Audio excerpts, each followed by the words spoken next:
All right, we're going to look at the area of a circle. Again, area is for two-dimensional shapes. So we're not talking about a sphere, we're talking about a flat surface, a circle. How much surface does it cover? Okay, now before we can do area, I just want to make sure we understand the difference between radius and diameter. Okay, the radius is half of the diameter because it's only halfway across the circle. It's from the middle to the edge. And the whole point of a circle, the definition of a circle is that it's the same distance from the middle all the way around the edge. That's what makes it a circle. Okay, a diameter goes through the middle, but it goes from side to side. Okay, so that means the diameter is 2 times the radius.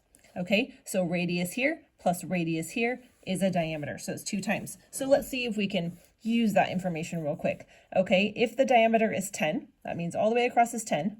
What is the radius? Well, the radius is half of the diameter. Half of 10 is 5. Okay, if the diameter is 14, that means it goes all the way across is 14. What is the radius? The radius is half of the diameter. So that means half of 14 is 7. Okay, if our radius is 9, so that means halfway across is 9. What is the diameter? Well, the diameter is 2 times the radius. So 9 times 2 is 18. If the radius is 6, so halfway across is 6, what is the diameter? Well, diameter would be all the way across, so I've got 2 radiuses, right? Diameter is 2 times the radius. That would be 6 times 2, which is 12. Okay, now we're ready to do area of a circle. Okay, here's our formula for area of a circle. Now, in my previous videos, when I did different shapes, I showed you why the formula was. I'm not going to do that here. I'm just going to give you the formula because I'm not sure, I'm not a good enough drawer, and I'm not sure you'd want to watch it. So we're just going to go with the formula, okay? The area equals pi. That's what this little squiggly thing is. It's called pi times the radius squared. Okay, remember exponents are up here in the corner. It does not mean radius times 2. If it was, the 2 would be in front of the r and the same size. This is a little 2 up on the right. It is exponential. It means r times r. Okay, so this means pi times r times r. Okay, pi, the value we're going to use is 3.14. Pi, if you don't know, is actually a never-ending decimal. It goes infinitely. Lots and lots of digits and never end, okay? But we don't need all those digits for the purposes of our problem. We're just using 3.14 as our estimate. All right, and most textbooks, 7th grade, are going to tell you to do the same. So, as with any area that we have done so far, if you've been with me, I always write my formula first before I start doing any calculations. Okay, pi r squared. Now, I'm going to start substituting. I look at my circle. What am I given? Well, I'm given halfway across. Halfway across is r, so r equals 5 inches. Okay, I have pi, I have r. Let's substitute. Pi is 3.14. R is 5 squared. Okay, with our order of operations, we always do exponents before we start multiplying. So I'm going to do 5 squared first.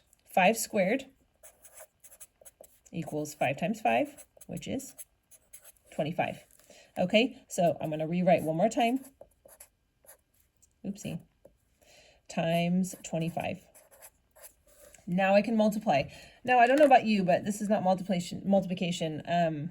I can do in my head easily, that you would be able to follow anyways. So let's go ahead and write it out. 3.14 times 25.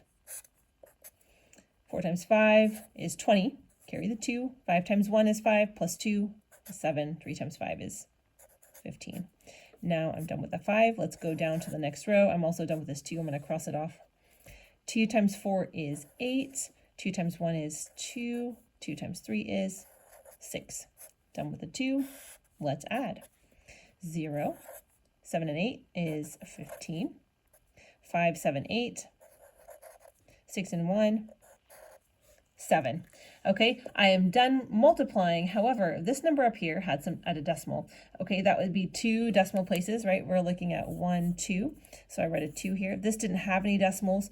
So that means my final answer needs 2 decimals. I'm going to go from the right, always from the right. 1, 2, put my decimal here. Okay, which means my final answer is 78 78.50, but when I have a 0 on the end, when it's after a decimal, I don't have to have it. I can actually just cross it off because it's not going to change the value.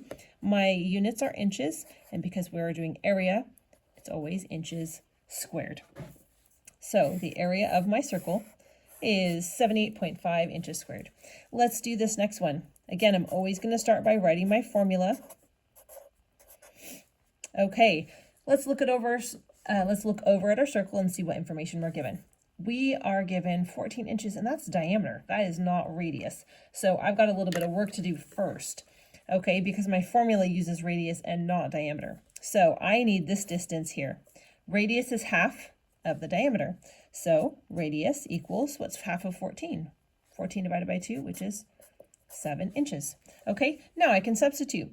So A equals, we know pi is always 3.14 times R, which is 7, squared. Let's do this over here. 7 squared equals 7 times 7, which is 49. Because remember, we always do exponents before we start to multiply according to our order of operations. So I'm going to rewrite it one more time. Times 49. Okay, and again, I'm not going to do that math in my head. So let's go ahead and write a quick problem over here. 3.14 times 49. 4 times 9 is 36. 9 times 1 is 9, plus 3 is 12. 9 times 3 is 27, plus 1 is 28.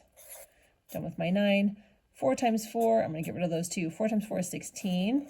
Carry the 1. 4 times 4 is 4, plus 1 is 5. 4 times 3 is 12. 6. 2 plus 6 is 8. 8 plus 5 is 13. 2 plus 2 plus 1 is 5 and 1. All right, I've done the math. Now I need to move my decimal because my original number up here, 3.14, had 2 decimals. My second number had 0 decimals. So my final answer should have 2. We always start at the right, 1, 2. And I can write over here, 153.86. Inches are my units and its area, so it's squared. So the area of this circle is 153.86 inches squared.